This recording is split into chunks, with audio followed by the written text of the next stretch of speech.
In this video, I'm going to explain to you how you can easily do the fix that's described in TSB 1403, I think it is, where people complain about a squeaking from the front end of the car.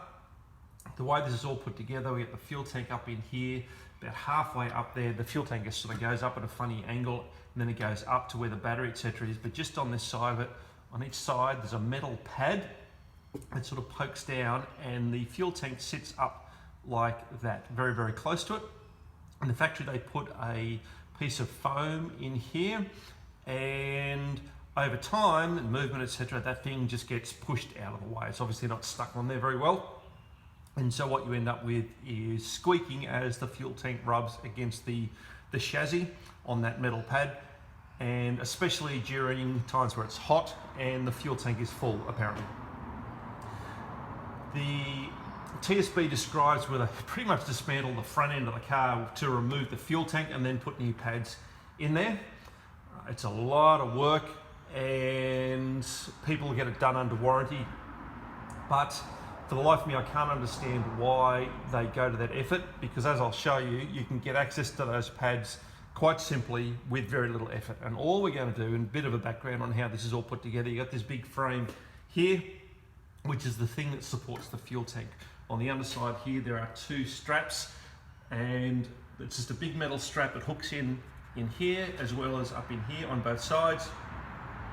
And to remove this, there are 8 either nuts or screws that need to be removed. There's that nut there, there's a screw in there, and nuts there. They're all M10 and they take 65 Newton meters on when you reinstall. And there's 2 here which just hold onto the coolant pipes, those hard pipes that come from the front to the rear.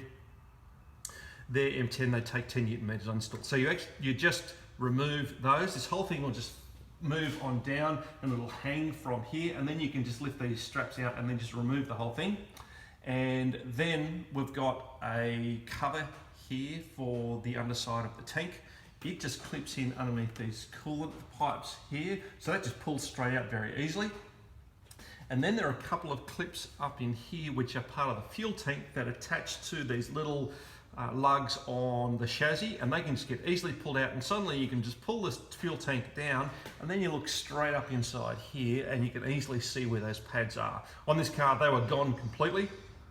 So I've just come up with a fix where you can easily, with a long stick, just go and put some glue on it and then just push a pad up inside there really easily. So I'll show you how to do that.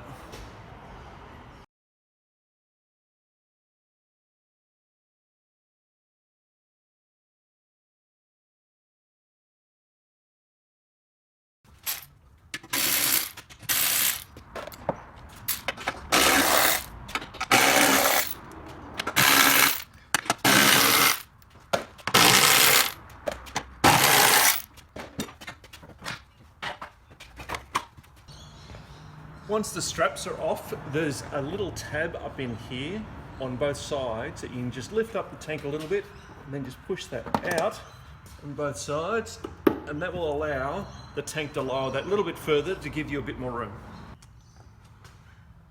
So with the cover and everything removed from underneath here, that fuel tank lowered a bit. You can see up in here, and it's the same on both sides, it's that pad there that should have that piece of foam on it. You can see it's gone.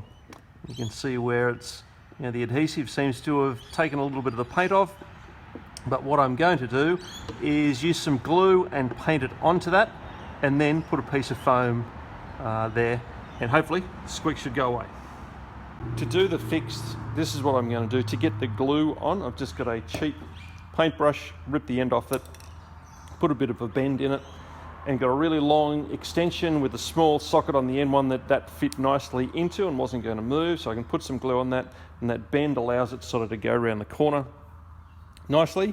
But I've got a big long reach, so I don't have to try and jam my hands up inside that small gap. And then to get the foam in, this is just a cheap piece of foam that I'm practicing with, but I've just got a pair of long multi-grips, and there's a spot in the middle where you can feed your hand up into, where there's a lot more room, And so I've just grabbed hold of the corner of that. It's going to be flopping around, but then I can get my extension again and then just push that up into place. Have a bit of a practice, but doing it that way, I've worked out that I can pretty much get it smack bang in the right position.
There we go.